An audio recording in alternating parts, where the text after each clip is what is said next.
So, what happens when an entire professional sports league just completely implodes from corruption?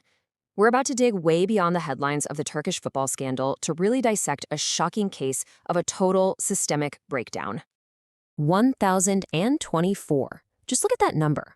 That's how many professional football players were suspended in this one single sprawling scandal. I mean, a number that big is almost impossible to wrap your head around.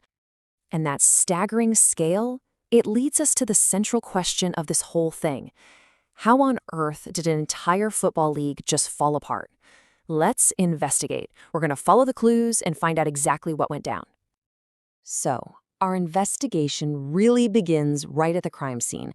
Before we can even begin to understand why this all happened, you have to grasp the sheer epic scale of the corruption. And let me tell you, the details are just mind-blowing.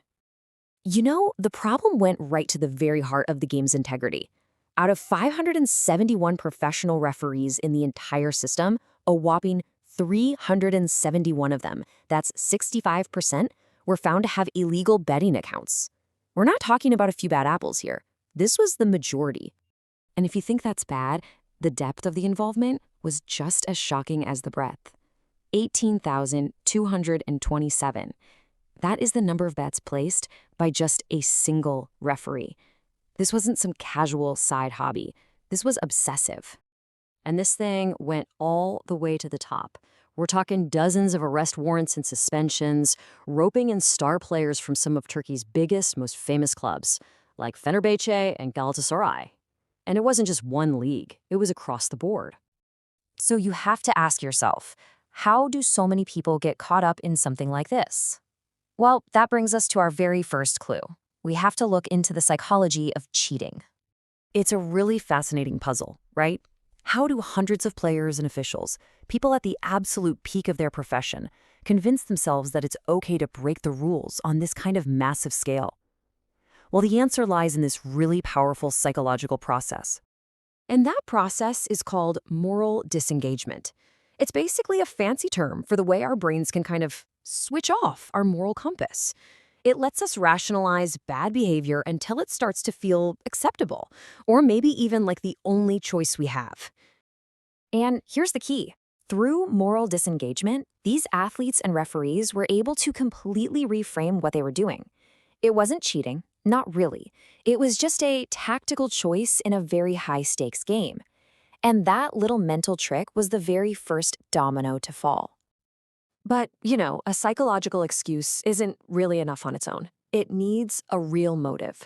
So now our investigation has to follow the money trail, which leads us to a really powerful economic incentive. And when you look at the economics, the vulnerability here is just stark. I mean, in a top European league like Germany's Bundesliga, a referee can make around 3,800 euros for refereeing a single match. In Turkey, the pay was way, way lower, which created this incredibly high-risk environment for corruption. So you combine that relatively low pay with these huge, really easy-to-access betting markets, and what you get is an almost irresistible incentive to cheat the system. The financial pressure was just enormous. Okay, so we've got the psychological justification and we've got the economic motive. But for a scandal to get this big, it needs the right kind of environment to grow in. And that brings us to our next clue, a widespread culture of gambling. And here's the thing, this isn't just a Turkish problem, not by a long shot. Research shows that globally, somewhere between 65 and 75% of elite athletes engage in some kind of betting. It's a shockingly common behavior in pro sports. Which brings us right back to our case. That's 65% of Turkish referees with betting accounts. Turns out it wasn't an anomaly at all. It fits perfectly within these global patterns. The behavior was just normalized. It was part of the culture, which made it seem way less risky and a lot more acceptable. All right, so now we have all the major pieces of the puzzle. Let's put them all together to see the full, ugly picture. And, more importantly, see what's being done to actually fix it. So, you see, this scandal wasn't caused by just one thing. It was a perfect storm, really, driven by three huge factors all hitting at once. You had the psychological permission slip of moral disengagement, you had the economic pressure from low pay, and you had the behavioral nudge from a normalized gambling culture.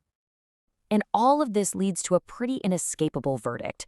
The Turkish football scandal was never about a few bad apples spoiling the bunch. No, this was a complete and total systemic failure. The entire barrel was rotten. So, in response, the Turkish Football Federation rolled out some massive reforms, and they smartly targeted all three of the factors that we just identified. They brought in lifetime bans for offenders, they gave out huge salary increases to remove that economic pressure, and they set up a brand new independent system to monitor behavior. So the system is at least trying to correct itself, which is good. But it leaves us with one last kind of nagging thought. We've just seen the exact psychological, economic, and cultural recipe for a total collapse. And the real question is, are those same ingredients hiding in plain sight in your favorite sport?